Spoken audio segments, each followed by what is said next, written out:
deveria ser nosso mestre. Porque mestre não é um simples instrutor ou um cargo de hierarquia no mundo pecador, mas sim humildade, paciência e aceitação. É como o sol que ilumina sem distinção. E em nome de todos aqui reunidos, lhe dou as mais boas-vindas. Obrigada.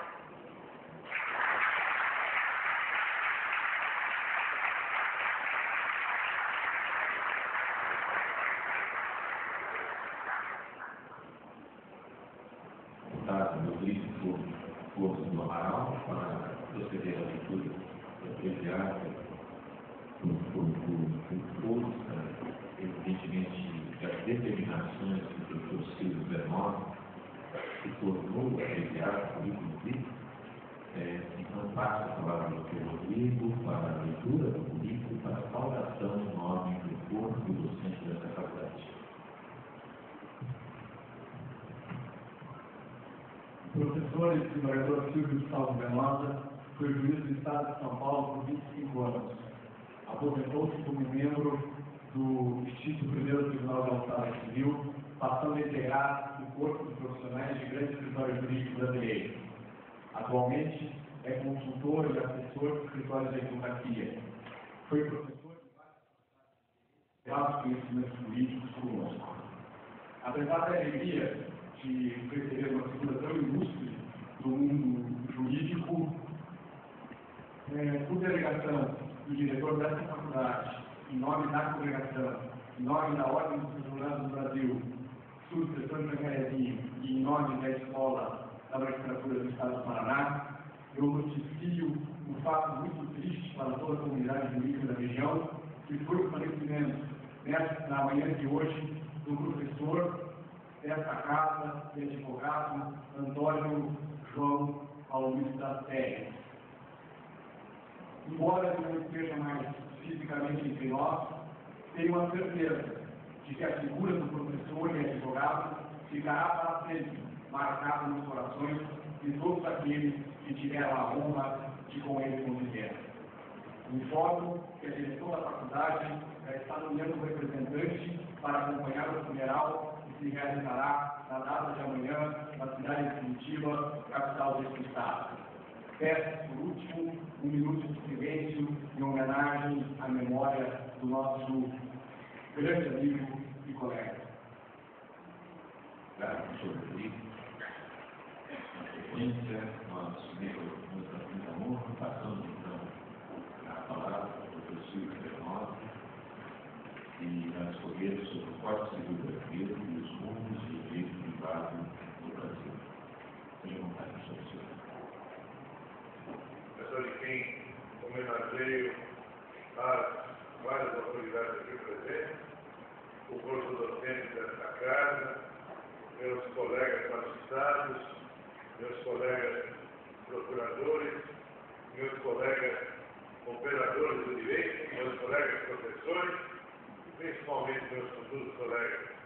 É sempre um desafio, uma emoção e um orgulho dirigir-me à plateia composta por acadêmicos, composta pelos futuros operadores do direito desse país, por aqueles que certamente conduzirão nosso destino, que está muito melhor do que nós mesmos, que está muito melhor do que aqueles que hoje o fazem.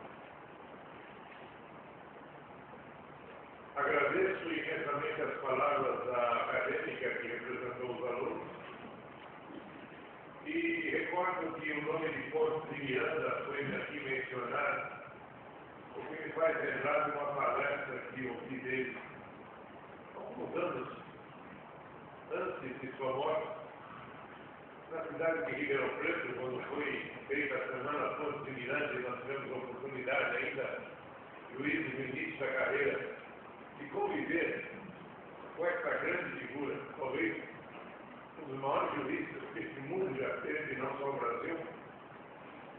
E ao nos separarmos desta noite engalanada com música, lembro que Ponte de Miranda naquela época, a coisa que esperava aquele falasse sobre direito, falasse sobre os 60 volumes do seu tratado, ou os 10 volumes do seu Tratado das Nações, ou o seu livro de habeas corpus, ele fala sobre a arte.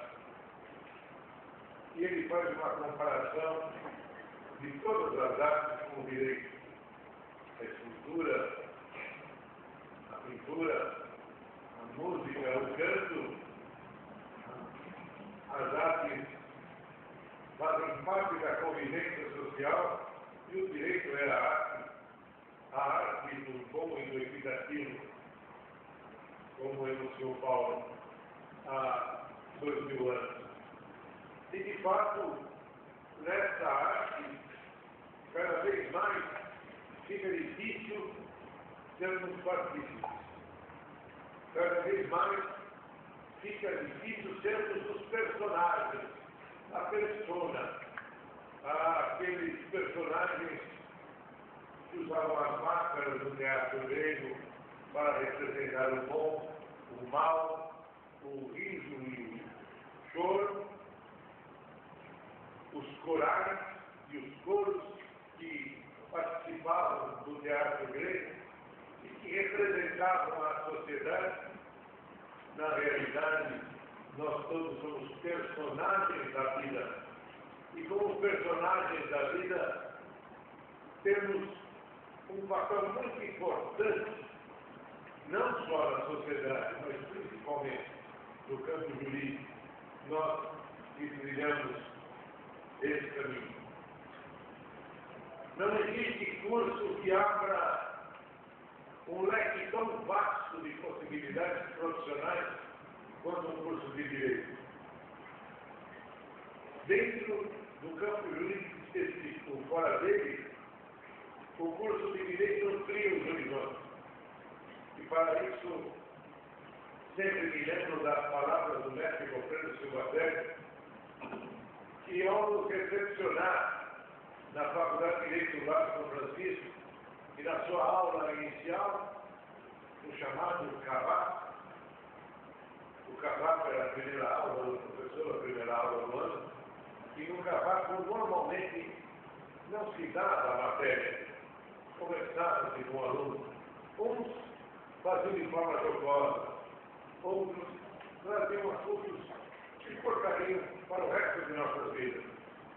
E no cavaco de Goffredo Silvaterra, ele dizia a nós que começávamos aquele curso de Direito, que uma faculdade de Direito, que aquela faculdade de Direito, muito antes de ser uma escola profissional, era uma escola de vida. E, de fato, não existe curso que melhor ensina a conviver, que melhor ensina a viver do que o curso de Direito. Aqueles que buscam o curso jurídico como o primeiro curso universitário desfrutam de um leque de opções enormes na vida profissional. Aqueles que se dirigem à Faculdade de Direito com o segundo, terceiro diploma universitário, sem dúvida alguma, serão melhores médicos que forem bacharel em Direito, melhores engenheiros, melhores administradores, melhores profissionais, melhores filhos, melhores pais. O direito é a ciência da convivência. Não existe ciência social mais profunda do que o direito. E cada vez mais, no mundo contemporâneo, e cada vez mais, nesse desabrochar do século XXI, o direito necessita, como sempre necessitou, mas hoje de uma forma marcante, das suas ciências auxiliares. Nunca se precisou tanto da história, da sociologia, da psicologia, da ética, da economia, da medicina, da engenharia. O profissional em direito tem justamente esse desafio de trilhar por todos os caminhos, pois ao juiz de direito nunca se sabe, por haver uma tensão inicial, qual o ramo da atividade humana que está naquela questão, que vai desde uma simples questão de despejo por falta de pagamento, até a questão mais complexa que envolve os próprios destinos do Estado. E o advogado no seu escritório nunca sabe, ao abrir a porta com um novo cliente, qual a complexidade e que nível está o seu problema, que pode ser profissional, familiar, ético, comportamental. Enfim, exige do profissional do direito uma formação cosmológica, que infelizmente nós não temos obtido. E não temos obtido não exatamente por culpa dos cursos universitários, não exatamente por responsabilidade dos currículos da faculdade. Com muita frequência, mexe-se nos currículos, alteram-se os sistemas universitários, mas este país está com ensino elementar e ensino secundário trancados. E com isso recebemos um alunado despreparado para o curso universitário. E o professor universitário tem que amoldá-lo dentro da filosofia, dentro da história, numa base que deveria ter 2 anos de infância. E com isso perdemos tremendamente nesse país, ou talvez não perdemos, um sentido ético, um sentido de conduta escorrente, que desenvolve nas batalhas que vivemos hoje na política. Desde Rui Barbosa, que se afirma da vergonha de ser honesto, mas talvez todas as gerações do passado nunca tenham se preocupado muito com a honestidade desse país. Precisamos de um rearmamento moral. Precisamos de algo que só a base, a raiz do ensino pode nos trazer. E nós sabemos que o curso elementar não traz votos, que o curso secundário também não traz votos, mas mexer no curso universitário sim, o curso universitário da votos. Há toda uma estrutura a ser alterada. E vocês recebem esse desafio. Esse desafio de, como profissionais operadores do direito, mudar, transformar as vetustas instituições que hoje se dão por ensino, no judiciário, no executivo, no legislativo. Mas o que fará o professor de direito civil, que se propôs a falar do Código Civil, e que parte para voos tão amplos? Talvez a inspiração desse auditório, talvez uma certa tristeza pela época a qual vivemos, talvez uma confissão de derrota do século passado e a espera que as novas gerações consigam fazer desse país um país novo, com um novo vigor. Muito se diz que o Código Civil de 2002 nasceu antiquado, nasceu obsoleto. É originário de um projeto de 1975, de um anteprojeto de 1973, nascido, portanto, numa época negra dos nossos direitos, numa época de restrição absoluta dos direitos individuais, durante a ditadura militar, projeto esse que veio substituir, que está a trabalhos muito mais profundos, como o de Caio Mário e de Orlando Gomes. Caio Mário, Código de Obrigações, Orlando Gomes, o projeto do Código Civil, professores de primeiríssima linha e que à época não estavam a gosto do governo militar. A história, como era importante para explicar o presente e como ela indica os caminhos do futuro. Ninguém pode ser jurista, ninguém pode ser juiz, ninguém pode ser operador do direito se não conhecer a história. O físico, químico, biólogo, tem um laboratório para as suas experimentações. O jurista tem apenas